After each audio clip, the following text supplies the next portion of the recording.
अलग तस्वीरें देख रहे हैं डेली वेजेस के प्रदर्शन की। आपको बता दें कि ये प्रदर्शन आज श्रीनगर में हुए हैं। श्रीनगर में डेली वेजेस का प्रदर्शन एनसी कार्यालय के पास किया गया। प्रदर्शन परमानेंट नौकरी की मांग को लेकर प्रदर्शन किया गया। सरकार पर धोखा देने का आरोप लगाया गया है। जम्मू कश्मीर में डेली वेजेस का प्रदर्शन थमने का नाम नहीं ले रहा है।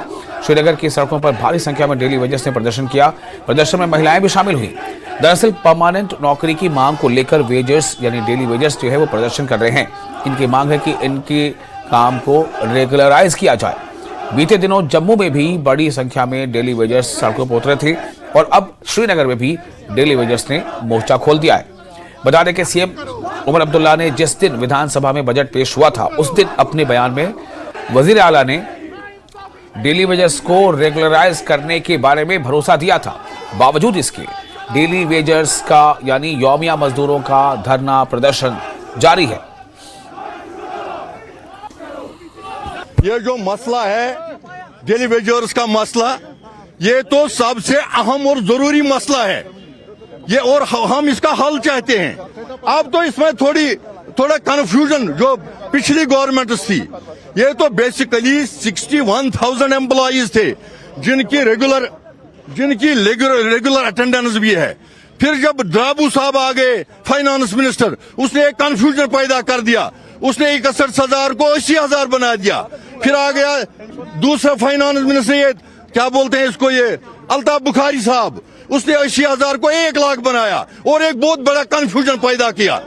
नेशनल कॉन्फ्रेंस की तरफ से ये जो 61,000 जो अब्दुल राठौर साहब के दौर में ये लिस्ट बना हुआ है, इस पे वो सोचते हैं कि हम स्टेप बाय स्टेप इस मसले को कैसा हल करेंगे। अगर स्टेप बाय स्टेप ही हो जाएगा, लेकिन एक पॉलिसी डिसीजन होगा और इनका मसला वंस फॉर ऑल हल होगा। जो वादे हमसे किए गए थे उन वादों को पूरा किया जाए। हमारा 2 ही वादे हैं जिसको लेके यहाँ के सारे gazetted non gazetted 4.5 lakh pensioners 61,000 RC मुलाजमी ने वोट दिया था।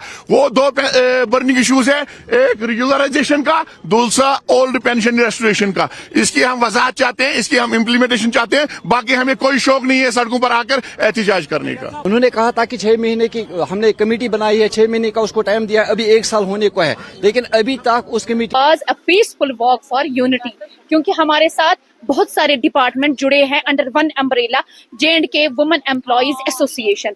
तो हमारा एक आज पीसफुल वॉक था सो दैट कि हम सरकार के सामने अपने मुद्दे अपनी डिमांड्स रखें, वो भी पीसफुली, क्योंकि गांधी जी ने अहिंसा का रास्ता अपनाया और उसमें वो कामयाब भी हो गए। तो उसी रास्ते से हम भी अपनी बात सरकार तक पहुंचाना चाहते हैं। लेकिन सरकार के सामने इस टाइम हम ये कह रहे हैं कि अभी तो हमारी जो डिमांड है बिफोर रीओपनिंग ऑफ स्कूल्स कुछ ऐसा कर दीजिए कि हम जो आरजी मुलाजमीन है डिपार्टमेंट्स में, वो उनके दिल भी जो है मसरत से भर जाए। हमारी जो जम्मू कश्मीर यूटी है ये एक बार से फिर खिल उठे, और ये तभी मुमकिन है जब आप एम्पावर करोगे डॉटर्स वुमेन एम्प्लॉइज को।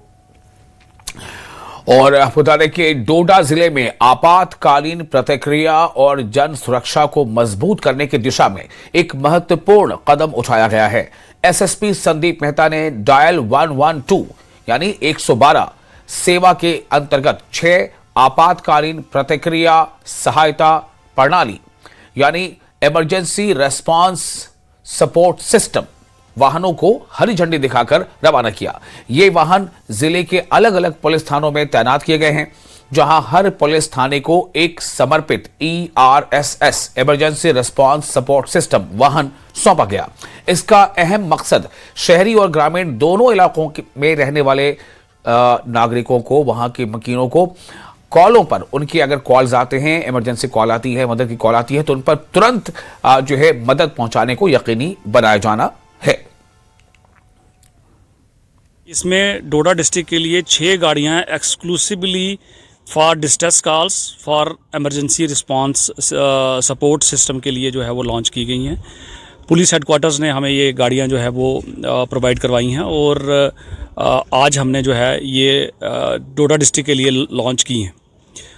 इसमें मैं आपको थोड़ा सा बताता चलूं कि ये इसमें कोई भी डिस्ट्रेस कॉल अगर आती है तो वो 112 नंबर पे उसका इवेंट जनरेट होता है। उसके बाद जो है वो इमीडिएटली इस गाड़ी में उसका जो है वो ट्रांसफ़र होता है और इस गाड़ी में जो भी हमारे मुलाजिम होते हैं वो इमीडिएटली स्पॉट पे पहुंच के उस डिस्ट्रेस कॉल को रिजॉल्व।